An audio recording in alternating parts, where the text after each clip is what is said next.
Salut à tous, c'est le Delta Sport. On est parti pour revenir ensemble sur l'actualité sportive sur Delta TV. On est parti pour 20 minutes, c'est l'épisode 24. Tout de suite, le sommaire en images. Au sommaire, ce soir, le GBF voulait retrouver la victoire après son faux pas de la semaine dernière en championnat. L'UBGS en N2 fait plaisir à ses supporters samedi contre Sceaux. En football et en DH, Lone Plage était à Saint-Omer, besoin de points dans sa perspective de maintien. Résumé de la rencontre dans l'émission. On parlera également de N2. En handball, l'USG termine la saison en roue libre à courir après des places d'honneur. Torcy, Gravelines, c'est dans le Delta Sport. Et on démarre donc avec l'événement du week-end. On parle de basket, on parle du GBF et de pré-nationale féminine. Le GBF était justement à la relance après sa défaite la semaine dernière face à Onnain. Cette fois, c'était à la maison. Le GBF recevait Violaine. Retour sur la rencontre. Après sa défaite surprise à Onnain la semaine dernière, le GBF avait soif de victoire, reprendre sa marche en avant en championnat.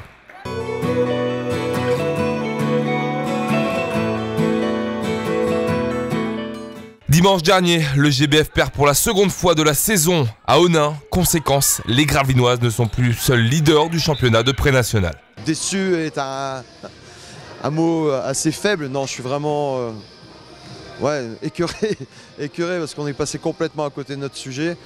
Les filles n'ont pas donné le meilleur d'elles-mêmes. Je les connais assez pour savoir qu'ils pouvaient donner beaucoup mieux que ça.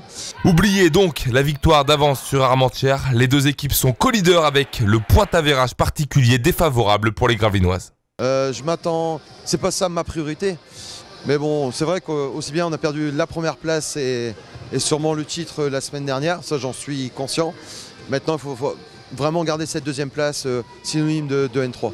Et après leur non-match à Onnain, le GBF avait à cœur de se racheter face à Violaine. Violaine a joué le rôle de souffre-douleur dès le premier quart-temps.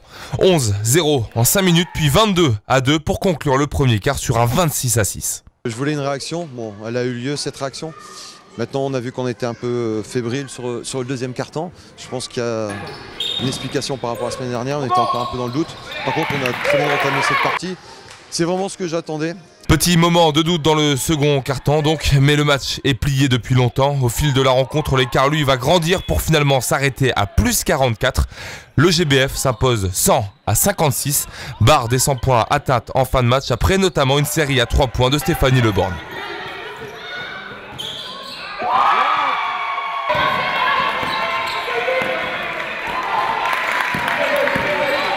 Je pense qu'une victoire la semaine prochaine nous racontera la suite du GBF l'année prochaine.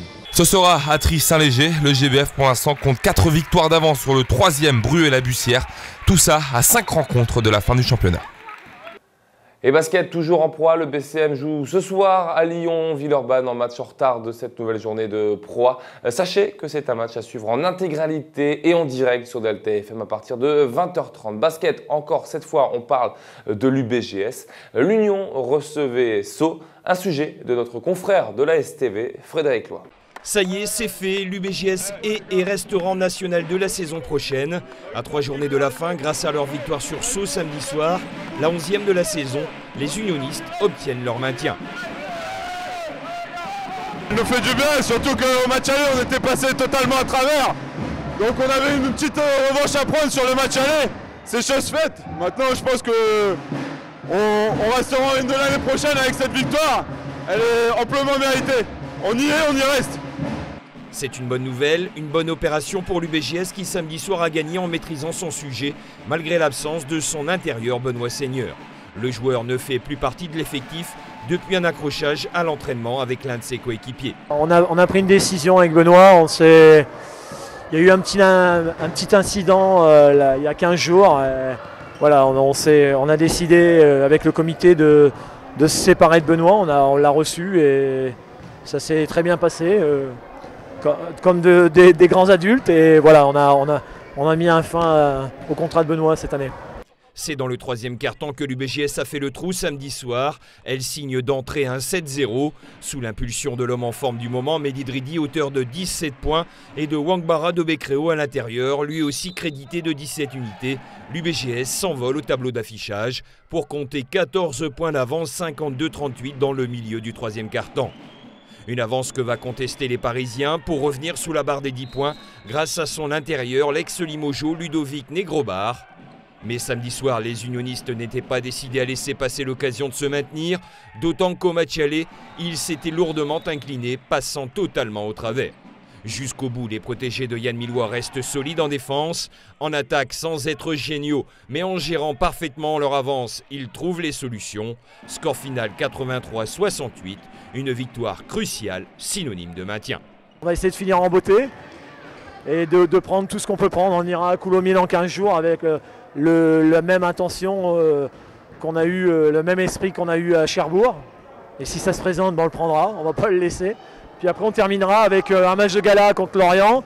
Il y aura certainement plus de monde. Et puis une finition à Grande-Sainte, au LGS, à Debussy, comme on aime. Donc voilà. Allez, on ouvre la page football avant de parler et de voir le résumé de la rencontre entre Lonneplage et Saint-Omer. Sachez qu'en D2 féminine, Gravelines était du côté de Vendenheim. Le match a été arrêté à la 62e minute de jeu. Il y avait alors 3-1 pour les Alsaciennes.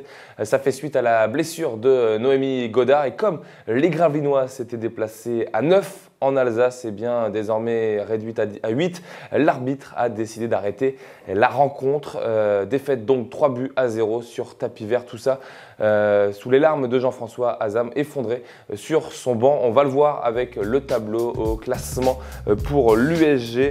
Eh bien, les Gravelinoises enchaînent avec une 10e défaite en 15 matchs. L'USG reste donc 11e et premier relégable et compte désormais 4 points de retard sur Val d'Orge et Bischheim. Il reste 7 matchs avant la fin de la saison. Autre lutte pour le maintien, cette fois donc en DH. Lonneplage était à Saint-Omer. Résumé de la rencontre, Vincent Vieillard, Cédric Alloy. La course au maintien continue pour les Lonnois. Face à eux cette semaine, l'équipe de Saint-Omer, 3e du classement, mais qui restait sur une série de 3 défaites consécutives avant la rencontre.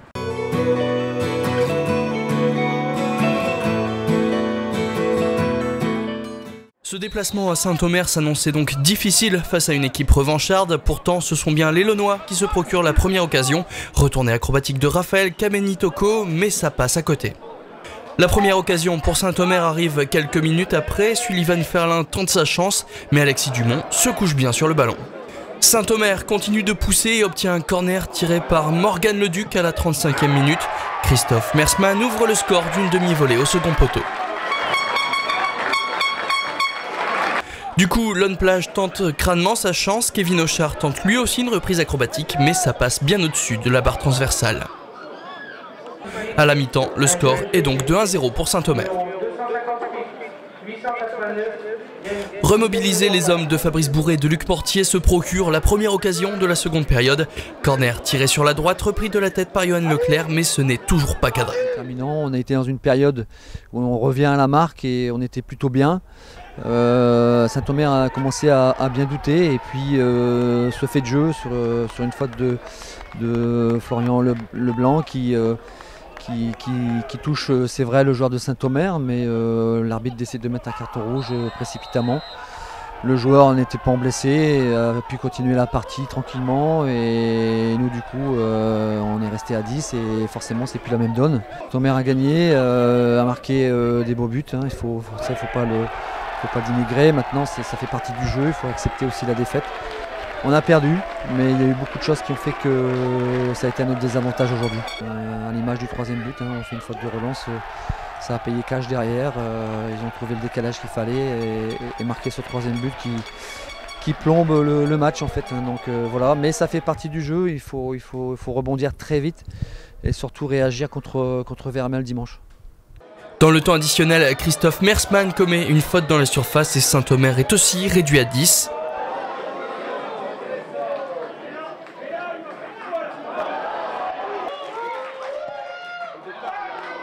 Johan Leclerc inscrit son penalty.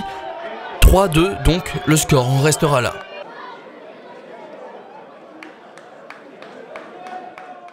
Et au classement, avec cette défaite, eh bien, Lone Plage reste quand même au-dessus de la zone rouge. Un point sépare les Launois de Vermel, premier relégable. Lone Plage, notons également que les Launois ont également un match de retard sur Vermel et 2 sur le dernier avion fin de saison. À suspense donc pour les Launois, tout le contraire en N2 de handball. Là par contre, il n'y a plus rien à jouer pour les hommes de David Darras.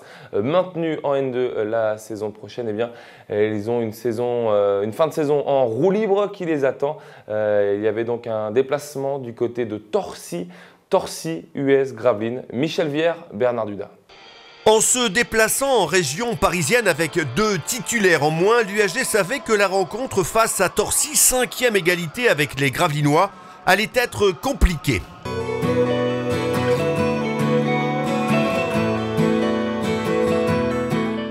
La rencontre débute et les 2 formations restent au contact l'une de l'autre. Tout au plus, les joueurs de l'Île-de-France prennent 2 buts d'avance, 18 au quart d'heure de jeu. L'USG revient à hauteur et prend même les devants par l'intermédiaire de Romain Broders. Malheureusement, Grégory Pierre, jusque-là excellent, se blesse, déchirure musculaire pour l'ailier gravinois, mais son équipe fait la course en tête à la pause, 14-17. La reprise est favorable à Torcy qui rentre plus vite dans le match, 18 partout à la 35e minute. Mais la combativité maritime reste intacte, les Gravinois repartent au combat et semblent prendre un avantage que l'on pense décisif, plus 4, 21-25. Mais le Torcéen est combatif et le Torcy Handball Marne-la-Vallée ne lâche pas le morceau et revient à hauteur de l'USG, 28 égalités puis 31 partout.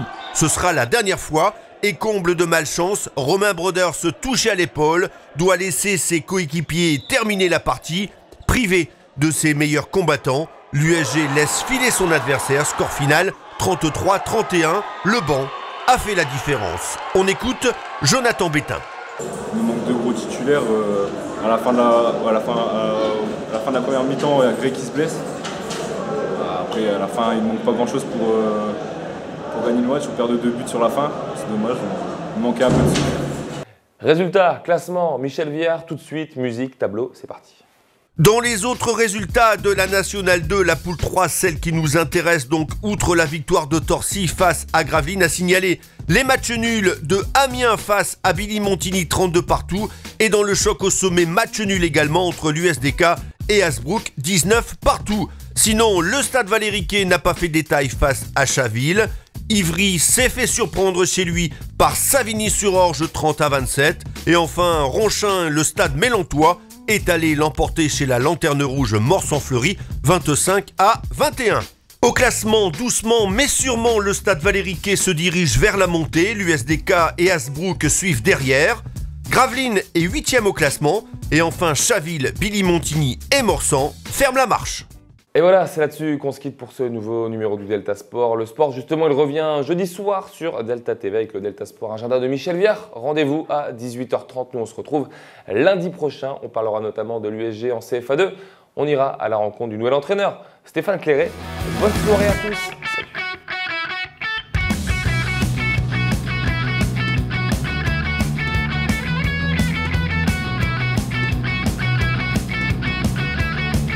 Le Delta Sport vous a été présenté par Vogue Coiffure Sportica.